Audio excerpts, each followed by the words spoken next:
Miss Sabandia? Present, ma'am.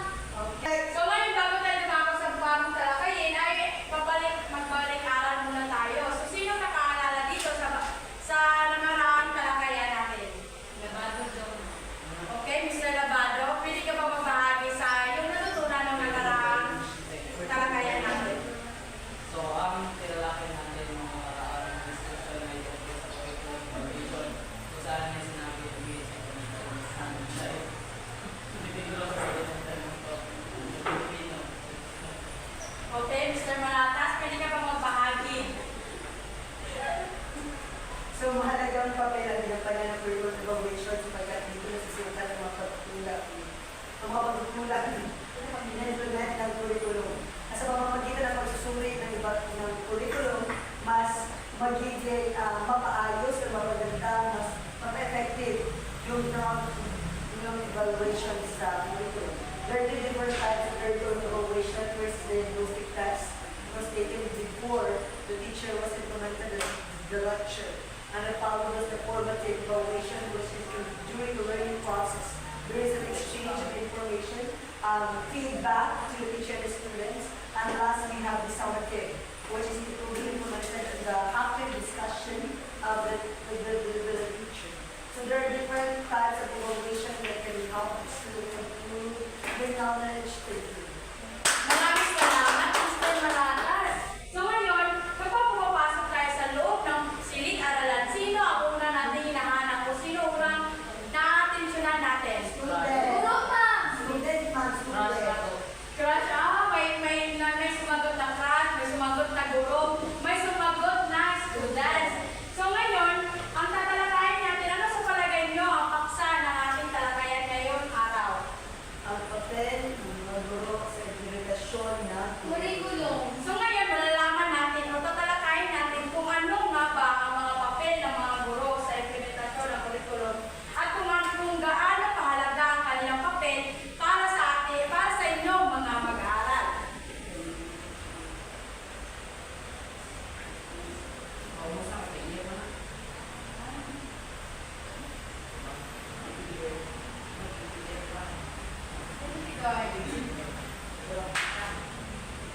Gaya ng sinabi ko, ano nga ba ang mga papel ng mga guro sa implementasyon ng curriculum? May idea ba kayo kung ano ang mga papel ng mga guro sa implementasyon ng curriculum? O Miss Talay, nagtaas ng kamay. So, ang papel ng guro sa implementasyon ng curriculum is dahil mag-implementa o kapagpapad ng curriculum. Curriculum, maraming salamat. So sa talakayan natin ngayon, ang mag-aaral sa katapusan ng aralin ng mga mag-aaral ay maipaliwanag ang mga papel ng mga guro sa implementasyon ng curriculum.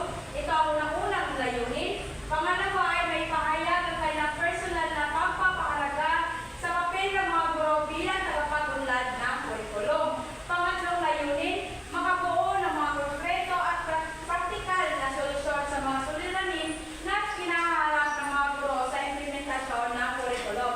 Excited na ba kayo sa ating gagawin sa discussion ngayong araw? Dapat excited kayo, class. So ngayon, unang-una na dito, ang mga papel ng mga guro ay pagpaplano at pagtaguyod ng mga mag-aaral. So sino may plus 5 points ang makasagot nito kung sino ang may idea kung bakit ang guro ay tagapagplano at tagapagtaguyod ng mga mag-aaral?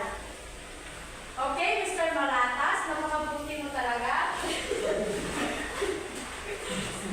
Bawal tumawa, sabi ko, may deduction kayo. So, ang teacher, ang guro ay sinasabi na dapat plano at nagpapagdagulan ng mga mag-aaral sapagkat ang teacher at ang curriculum ay they are connected with each other. And we think that the teacher is a medium, siya yung bridging tool ng kung ano nga ba yung layunin ng curriculum sa isang institusyon at ilalahad ito sa kanilang mga mag-aaral. So, bago niya malahad ang curriculum sa mag-aaral, gagawa siya ng mga pagpaplano kung paano ito mas madaling manuwaan o kung paano ito maging epektibo para sa mga mag-aaral at para maging sa institusyon. Kapag hindi nagampalan ng teacher ang kanyang role as an implementer of curriculum, malaki ang magiging epekto nito hindi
isang hindi ka na.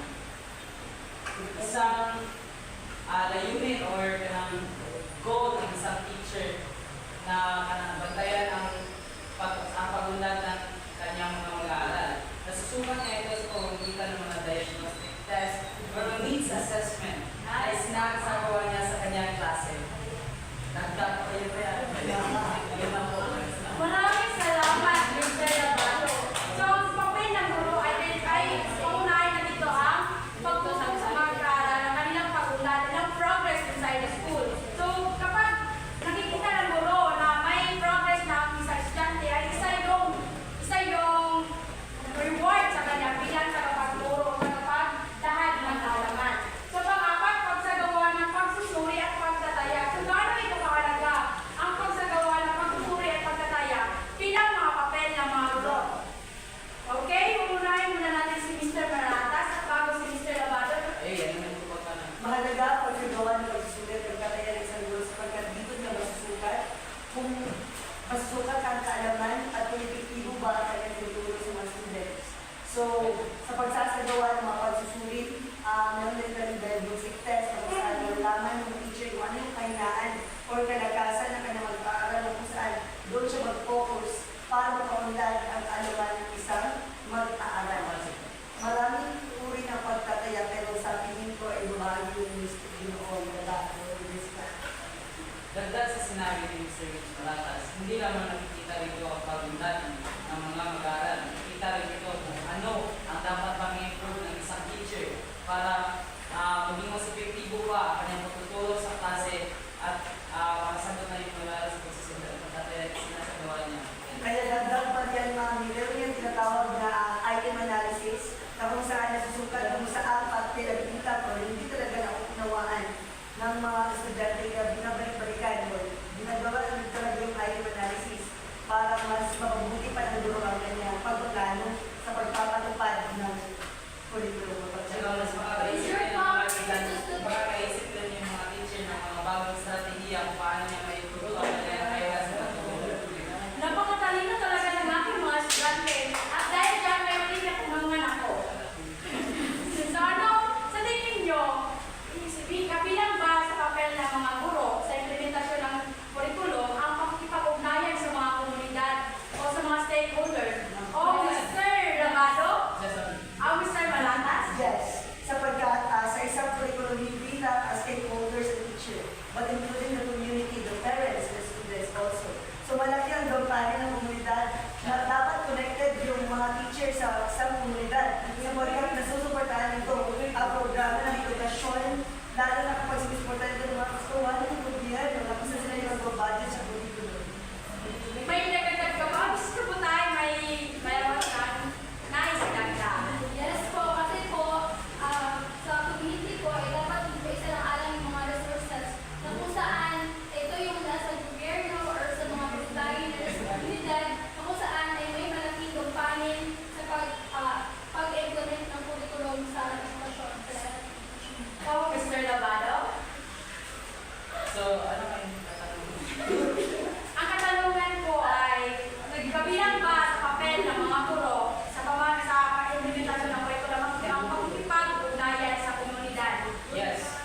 Sa pagkikipag-ugnayan ng mga guro sa komunidad at sa mga stakeholders ay mas naging mas may suporta yung school galing sa komunidad at sa mga stakeholders.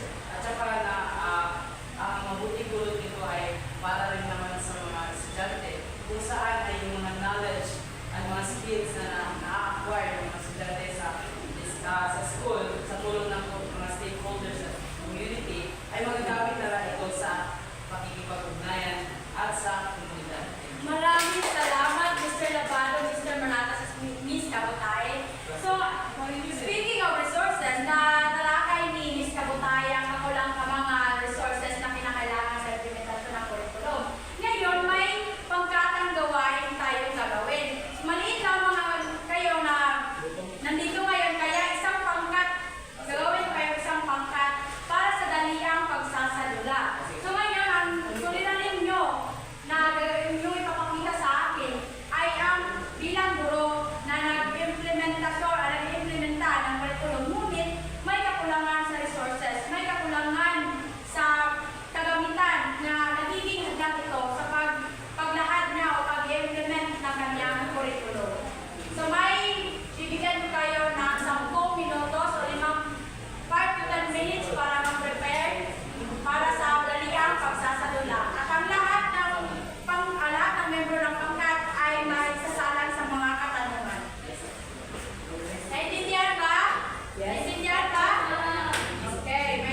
Tapos cellphone. Wala. Okay? Gusto niya ba? Pwede mo ba ako tulungan dito?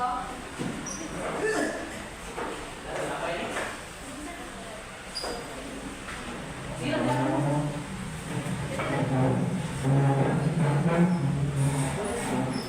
Okay. Dito. Dito. Wala akong cellphone.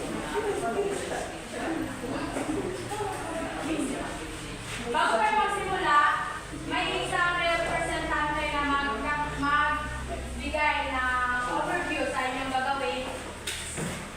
Yan lang. Okay.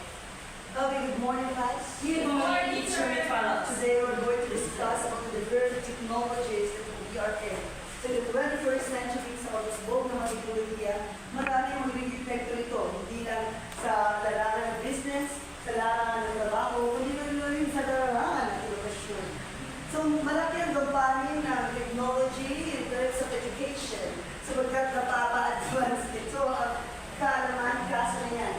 Pero ngayon, lahat ba ay mayroong cellphone? Yes, sir. Yes, sir. Wala akong Yes, sir. Wala ka cellphone, Mr. Labada, na hindi sa second century. Yes po. Ang hirap ang Okay. nanay ko. So ano ang gagawin natin sa isang estudyante na walang cellphone?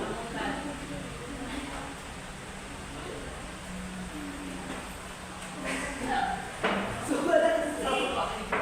Okay. Para sa gawain natin for today's video, kasi naghanap kayo ng tinatawag ng Facebook or social media.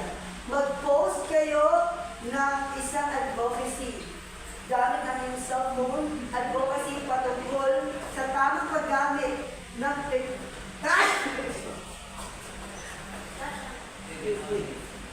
paggamit ng technology in the 21st century. Yun lang po. Paano sa bayan ko ba? Guys. Ano? Okay. Overview. Mr. Maratas, ano Sa ginawang senaryo, makikita natin ang kalahiran ng technology. At dahil sa kakulangan ng resources, ang isang estudyante ay walang cellphone, nahihirapan siyang mag-upload ng kanyang activity. Paano ngayon yan?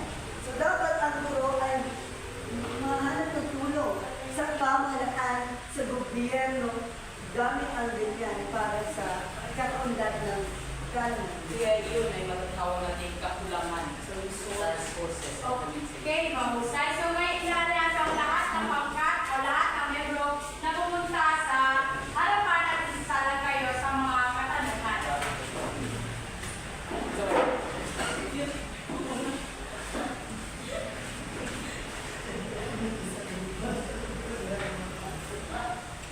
wala ka ba? Step forward. Handa na ba kayo? Yes. Handa na. Handa na. Sa palagay nyo, alam ko na alam niya ang sagot. Pero nais ko malaman ulit. Sa palagay nyo, paano nakaka-apekto ang kakulangan sa pagagamitan at pasilidad sa kakayahan ng guro na may papatupad ang bagong kurikulum? At sa inyong palagay, paano nyo bilang mga guro sa iharap, paano nyo ito masusolusyonan? Miss Kabutay, pwede ikaw unang sumagot bago si Miss Kalayin. Repeat, ma'am. Or Mitch? Repeat, ma'am. Malaki ang ibigay ko ito. Bilang isang guro, na kung saan na meron tayo sa isang fasilidad na maraming pagkukulang sa mga resources. Especially kung lagay natin yung estudyante ma'am is meron PWD o person with disability. And that facility is hindi siya makiter because kakulangan sa resources. So malaki ang may epekto nito because I believe that education is for all and not for those people with normal lang. So ano mangyayari nito? So pwede hindi ma-enroll ang student sa isang classroom kasi nga kulang ng pasilidad o resources na ibinigay ng pamahalaan. So anong gagawin ng teacher para masolusyonan? So meron tayong natawag ma'am na sa teaching profession na high authorities. Of course, pupunta siya sa mga high authorities at pagkatapos mag-collaborate siya sa community. And that community will help the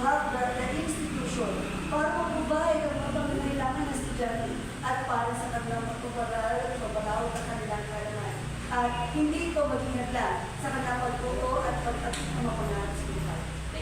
Maraming salamat. Napakaganda ng inyong presentasyon at inyong mga kasagutan. So ngayon, nais kong malaman ano ang inyong sa ginawa natin diskusyon at sa ginawa ninyong presentasyon, ano ang inyong paglalahat na nasa inyong mga isipan ngayon?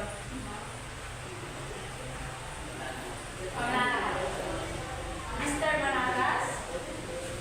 Tunay na na-realize ko po na malaki talaga ang gampanin ng isang guro sa pagpapatupad ng curriculum. Sapagkat nakasalaki sa guro bilang isang tulay sa pag-abot ng mga pangarap ng mga estudyante. Kasi nakasalaki sa guro kung paano niya ito magpapalaman ng mabuti at paano niya ito magagampanan ng kanyang guro para teaching. Again, ma'am, kung hindi magagawa ng maayos ng guro ang kanyang responsibilidad, mas malaki ang magiging epekto nito, lalo na sa mga mag-aaral. Maraming salamat. Sa kabuuan, ang aming papel bilang mga guro ay nagbibigay diin sa kalagahan ng edukasyon at pagpaunlad ng bawat isa. Kami ay patuloy na nag-aaral at nagpapahusay upang mas may patupad ng maayos sa mga layunin ng kurikulum at nagkapagbigay ng di kalidad na edukasyon sa aming mga mag-aaral na kagaya nyo. So ngayon, dumako muna na tayo sa ating pagtatayang gagawin. Lahat ay dapat one seat apart. Mr. Magado at Mr. Malakas, umupo kayo ng one seat apart. Mr. Magado, ito ay 5 minutong gawain. Dapat kailangan yung sagutan ito ng mabilisan. So, nandito ang mga katanungan. Ang instruction, ang panuto ay ilagay ang salitang tama kung ito ay totoo at ilagay ang salita ay mali kung ito ay hindi totoo at ipaliwanag ito kung bakit ito mali. So, unang katanungan, ang mga guro ay hindi bahagi ng pagtatakda ng layunin at kagubilin ng kurikulum. Tama o mali? Mali. Isagot nyo sa inyong papel. May 1 minute naman kayo upang sagutan. Tapos na? Pangalawa, ang mga guro ay hindi naglalaro ng mahalagang papel sa pagpapalawak ng kalaman ng mga mag-aaral. Tama o mali? Sagot sa inyong papel ang mga kasagutan. Pangatlo, ang mga guro ay hindi responsable sa pagtataya at pag-uuri ng pagunlad ng mga mag-aaral. Pangapat, ang mga guro ay hindi nagpipagtulungan sa komunidad upang mapabuti ang kalidad ng edukasyon. Tama o mali? Isagot sa papel ang inyong mga kasagutan. Panglima, tapos na? Ang mga guro ay hindi nagpapakita ang tamang asal at pagpapalaga sa loob at labas ng silid-aralan. Sagot sa papel ang inyong mga kasagutan. May 1, 2, 3, 4, 5. Pasa sa harapan ang inyong mga papel. Huwag tumakbo. Kapa lang. Okay, Mr. Lapato. Okay, para sa inyong takdang-aralin ay kinakailangan may interview kayo na isang guro at tanungin kung ano ang kanilang karanasan sa pagtuturo at gawan ito ng salaysay. Sulat ito sa isang buong papel. Ano nga yung takdang-aralin nyo? At gagawa nito ng salaysay ilagay sa sagabang Isang buong papel. Okay, nakuha nyo na. So ngayon, kunin nyo na ang mga kwaderno at gumawa kayo ng journal sa ating discussion ngayong araw. Goodbye at Okay. Gumawa ko mo